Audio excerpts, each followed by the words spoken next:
ब्रह्मांड का एक अटल नियम है, कर्म लौट कर आता ही है। आप चाहें तो पर्वतों के पीछे छुप जाइए, आप चाहें तो महासागरों की गहराई में उतर जाइए, परंतु कर्म का चक्र आपको ढूंढ लेगा। क्योंकि यह संसार किसी राजा के कानून से नहीं चलता, यह चलता है ब्रह्मांड के न्याय से। और ब्रह्मांड का न्याय कैसा है? निर्दयी, निष्पक्ष और बिल्कुल सटीक। यह न तो रिश्वत लेता है, न पक्षपात करता है। जिसने जैसा बोया है वैसे ही काटना है।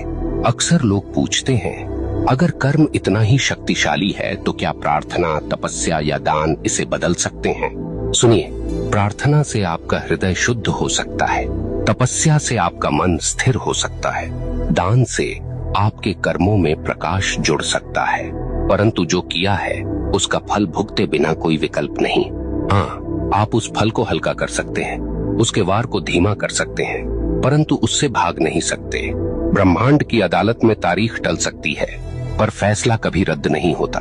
अब सोचिए, जब आप किसी इंसान के साथ अन्याय करते हैं तो वास्तव में क्या होता है? वह इंसान आपको कोसता है, उसकी आत्मा से निकली आह सीधी ब्रह्मांड तक पहुंचती है और ब्रह्मांड इसे दर्ज कर लेता है।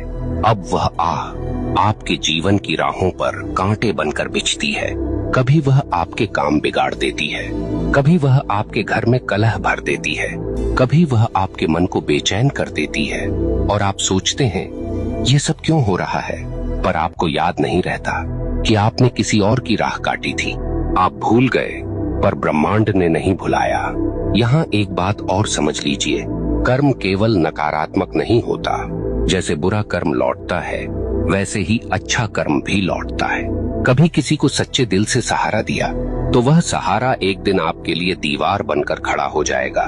कभी किसी का दिल सच्चे भाव से खुश किया तो वह खुशी आपके जीवन में रोशनी बनकर लौटेगी। ब्रह्मांड का यह न्याय इतना गहन है कि वह एक छोटी सी मुस्कान को भी व्यर्थ नहीं जाने देता, और न ही एक छोटे से अपमान को।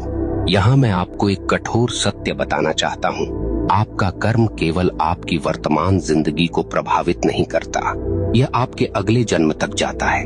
हाँ, जो कर्म आपने अधूरे छोड़े हैं, जो गलतियां आपने स्वीकार नहीं की, जो दोष आपने ढोए पर सुधारे नहीं, वे सब अगले जीवन में भी साथ चलते हैं। इसलिए कहा गया है, मनुष्य अपने कर्मों का वारिस है।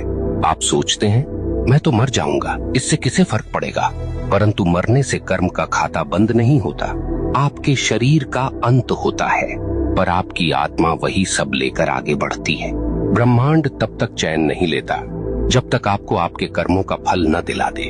अब आपसे एक प्रश्न पूछता हूँ, क्या आपने कभी देखा है कि कोई बच्चा जन्म लेते ही संघर्ष में होता है और कोई जन्म लेते ही वैभव में?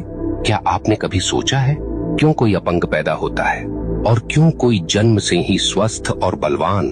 क्यों कोई भूख में जन्म लेता है और क्यों कोई सोने की थाली लेकर? यह सब संयोग नहीं, यह सब कर्म का लेखा है। ब्रह्मांड किसी को बिना कारण दुख या सुख नहीं देता। अब एक और गहरी बात, कर्म केवल व्यक्तिगत नहीं, सामूहिक भी होता है। कभी आपने देखा है कि किसी पूरे समाज पर विपत्ति आती है, पूरा नगर डूब जाता है, पूरा गांव अकाल झेलता है, कभी कभी पूरे राष्ट्र पर संकट आता है। क्यों? क्योंकि उस समाज के सामूहिक कर्म का परिणाम वही होता है। अगर लोग सामूहिक रूप से अन्याय करें, सामूहिक रूप से भ्रष्टाचार करें, सामूहिक रूप से निर्दोषों को सताएं, तो उसका फल सबको भुगतना पड़ता है। यही कारण है कि इतिहास गवाह है, सभ्यताएं उठीं और सभ्यताएं मिट गईं।